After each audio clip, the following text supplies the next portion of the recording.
No vídeo de hoje, eu vou te mostrar qual é o principal erro que as pessoas cometem quando vão montar essa carteira de renda passiva. Eu sou Ricardo Figueiredo, especialista em fundos imobiliários, professor na FinClass, e vem comigo para você não cometer esse mesmo erro que muita gente anda cometendo por aí.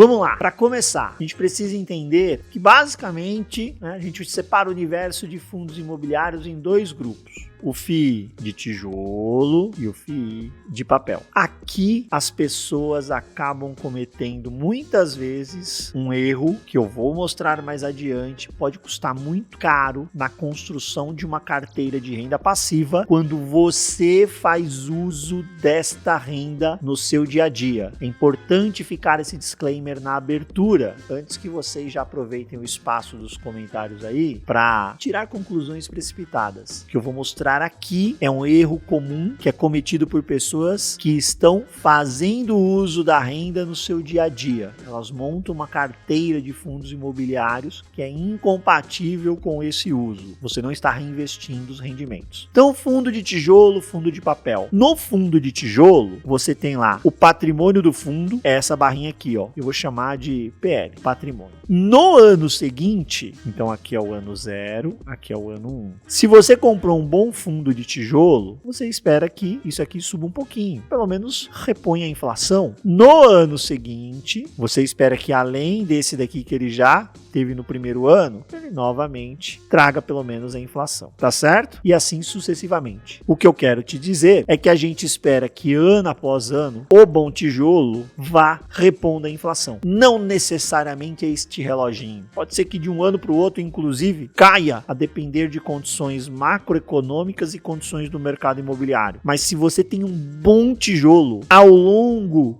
de uma janela de médio e longo prazo, sim, a gente espera que ele, no mínimo, reponha essa inflação. Note que este valor não está saindo no dividendo que este fundo paga. É o patrimônio crescendo. Este imóvel alugado está gerando renda. Esta renda corrigindo por inflação, porque é o que prevê o contrato. O contrato de locação prevê o aluguel seja corrigido anualmente pela inflação. O que acontece no fundo de papel? Fundo de papel com uma carteira aí de qualidade, sem grandes flutuações macroeconômicas, especialmente pensando em taxa de juros. Então vamos tirar essa variável taxa de juros do mercado. Vamos imaginar que a gente está vivendo num cenário independente do patamar de juros. Se a gente está falando de taxa Selic em 8, 10 ou 12% ao ano, a gente está falando de um cenário que ela está estável neste patamar. O PL dele no ano 0 serve como base para o PL do ano 1 e você não vai ver grande variação neste PL lá no ano 1. Lá no ano 2, a mesma coisa. Não vai andar. Não é programado para ser corrigido por inflação o patrimônio. Por quê? Porque este fundo de papel, por exemplo, ele paga CDI mais 3. Carteira média lá, CDI mais 3. Todo este CDI mais 3, praticamente todo, está saindo no dividendo. O patrimônio vai ficar relativamente estável. Então, se é um fundo base 100, você vai ver esse PL ali em 100, 101, 99... 98, 102, mas você não vai observar ano após ano isso ser eventualmente corrigido acompanhando algum indexador, seja a inflação, seja o próprio juro, etc. Porque está tudo saindo no dividendo. Isto quer dizer que estruturalmente o dividend yield do tijolo é menor do que o dividend yield do papel, estruturalmente. Por quê? Porque aquilo que você espera de retorno em um fundo de papel está saindo praticamente de forma integral no dividendo. E até por regra, lembre-se, fundo imobiliário é obrigado a distribuir no mínimo 95% do seu lucro caixa no semestre, sobra muito pouco para o gestor reinvestir e fazer este patrimônio crescer. Ademais, não é incomum a gente observar gestor de fundo de papel distribuir 97, 98, 99% do rendimento, especialmente quando você está em um período em que o indexador está um pouco mais baixo. Então, por óbvio,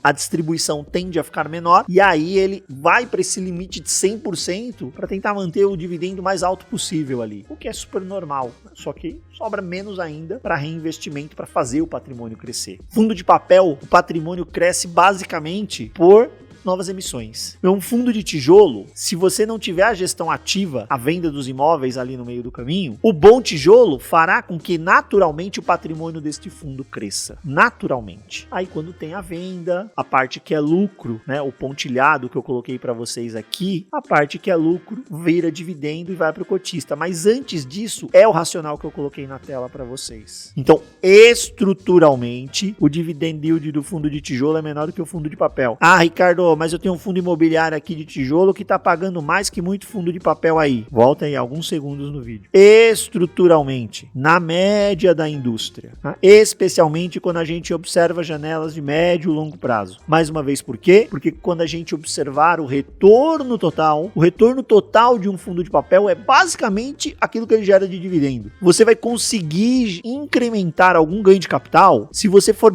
eficiente na compra daquela cota. E o que é ser eficiente na compra da cota de um fundo de papel? Comprar com deságio, frente ao patrimonial. Especialmente carteiras de melhor risco de crédito, onde aquele patrimonial tem uma marcação que reflete efetivamente o valor justo daquela carteira. Aí você conseguiria melhorar um pouquinho esse retorno total. Mas vai ser mais difícil você ver carteiras high grade aí com desconto de 10% em relação ao patrimonial. Vez ou outra, raríssimos momentos, pode acontecer uma disfunção de mercado e aí você consegue, mas é bem difícil. Um descontinho de 2%, 3% é mais razoável, às vezes a gente encontra. No fundo de tijolo, o retorno total é o dividendo que ele gera, mas também é essa valorização. Se o mercado tende a equilibrar e pagar pelo imóvel o seu valor justo, a gente espera que a cota de mercado também reflita este crescimento de patrimônio que a contabilidade do fundo está registrando. Ricardo, eu entendi essa parte. Fundo de papel paga mais dividendo, porque todo o retorno dele está saindo ali no próprio dividendo, enquanto o fundo do tijolo é um mix, né, de dividendo e valorização. Mas que erro é esse que a turma que vai montar carteira para gerar renda passiva e fazer uso dessa renda passiva acaba cometendo? Eu montei uma planilhinha aqui com alguns exemplos para vocês, para facilitar o entendimento. Eu entendo que com a planilha fica mais fácil, né? A gente observando os números. Então vamos lá. Imagine que você tem lá um imóvel, R$400 mil. Poxa, faz sentido mesmo, né? Vou ter dividendo maior, isento de IR. Não vou ter a dor de cabeça, né, de ficar administrando o contrato de locação ali. Locatário me ligando no final de semana dizendo que tá com problema na hidráulica, na elétrica. Vou vender esse imóvel. Vendi o imóvel, R$400 mil no bolso. Valia até um pouquinho mais. Então depois que você tirou os custos da venda, ficou com 400 mil no bolso. E aí você montou a carteira de fundos imobiliários. Só que aí você foi lá e montou uma carteira só com fundo de papel. Por que você montou a carteira só com fundo de papel? Lembra o que eu acabei de te mostrar? Estruturalmente, essa turma paga mais dividendo. Aí você falou, opa, é isso que eu quero. Eu preciso desses dividendos para as minhas despesas do dia a dia. Vamos imaginar que esta 400 mil investidos aqui estão gerando uma renda passiva para este investidor ou investidora fictício que criamos aqui, que complementa a renda dele, tá? Não é nem toda a renda dele, complementa. Ele utiliza lá para fazer frente a alguns pagamentos dele, pagar um plano de saúde, pagar escola de filho. Um exemplo vocês vão ver aqui. E outras despesas aí do dia a dia. Observe neste exemplo o que eu quis colocar para vocês. Os 400 mil foram investidos numa carteira que hipoteticamente vai gerar 12% ao ano de dividendo, tá? Seja ela IPCA+, né? Vamos imaginar que é uma carteira IPCA mais 8% ao ano. A gente está trabalhando aqui com IPCA de médio e longo prazo de 4% ao ano. Ah, Ricardo, mas a meta do Banco Central é 3%. É 3% a meta do Banco Central, mas, bem, como eu já tenho 20 anos de mercado, eu já percebi que o Brasil é um aluno nota 6. E como o Brasil é um aluno nota 6, 4% de IPCA de médio e longo prazo eu acho que está de bom tamanho para a economia brasileira. Tomara que eu esteja miseravelmente errado, tá? Mas isso aqui é um exemplo, tá bom? Então vamos seguir. Carteira, dividend yield aí de... Ou pode ser, você não quer IPCA mais 8? Tá bom, é um CDI mais 3, vamos imaginar aqui um CDI de 9%, CDI mais 3. Se fosse uma Selic de 9,5, seria um CDI mais 2,5. Pronto, vai render os mesmos 12. Pode ser um mix das duas, um pouco de IPCA, um pouco de CDI, enfim. Você montou uma carteira de 12% ao ano, grosso modo aqui, quase 1% ao mês, né? Porque você tem que fazer na composição e não é simplesmente somando. Mas, tirando o requinte da álgebra, não não é difícil você montar uma carteira de fundo de papel, né? No atual cenário, tá bom? Estamos gravando este vídeo nos últimos dias de abril de 2024, então não é difícil você montar uma carteira que vai render quase 1% ao mês, aí praticamente 1% ao mês, só com fundo de papel. Maravilha! Essa carteira então vai render R$48 mil no ano, que dá R$4.000 por mês. Ajudinha aí, né? Então lembra, essa pessoa aqui, essa família, tinha este imóvel, 400 mil, vendeu, comprou FII, 4 mil por mês, só fundo de papel, porque que ela olhou, opa, o que paga mais. Só que ela vai fazer uso dessa renda, tá? Ela vai fazer uso dessa renda. No primeiro ano, IPCA, 4%. Então, ao final do ano, o poder de compra já caiu 4%. Vamos imaginar, então, que uma das despesas que será paga com a renda dessa carteira de fundos imobiliários é uma despesa que por mês custa R$400. Ou seja, esta despesa consome 10% desta renda. 10% no primeiro ano. O que é a natureza da carteira que só tem fundo de papel? Você lembra que eu te mostrei? O patrimônio, né? Só vai subir se tiver emissão. Sem emissão, ela vai continuar rendendo ali. Você tem 400 mil investido. Não vai ser corrigido por... Não é um imóvel que cresce por inflação. No outro ano, você continua com os 400 mil. Saiu tudo no dividendo. Aqui a gente está considerando um mercado mais eficiente. A precificação da tela nem foi para ágil exagerado, nem para deságio exagerado. No fringir dos ovos, é como se essa carteira de fundos imobiliários estivesse rodando bonitinho com PVP ali de 1, tá? Muito próximo de 1.01, 0.99, enfim, 1. No ano seguinte, mais uma vez, ele pagou 12% em dividendo, distribuiu tudo, reteu quase nada, 48 mil foi a renda anual, 4 mil por mês, IPCA novamente 4%, seu poder de compra já cai mais de 8%. Aquela despesa foi corrigida por IPCA. Imagina aqui uma despesa que está por contrato corrigindo, é a coisa mais comum na nossa vida. Você assinou vários serviços que tem por aí, contratos, corrigindo ali por IPCA. Opa, já subiu para 416. Não tô falando mais de R$400. Já está consumindo 10,4% da minha renda. Ano após ano, o patrimônio fica parado. Fundo de papel não tem a programação para ir se corrigindo por inflação como o tijolo. O bom tijolo, a gente espera isso. E aí, o que aconteceu? Quando chegou lá no 10º ano, essa despesa já era R$569. Ela veio corrigindo por inflação aqui, ó, 4% todo ano. E ela já consumia mais do que 14% daqueles 4 mil. Gente, eu fiz com uma despesa que corrige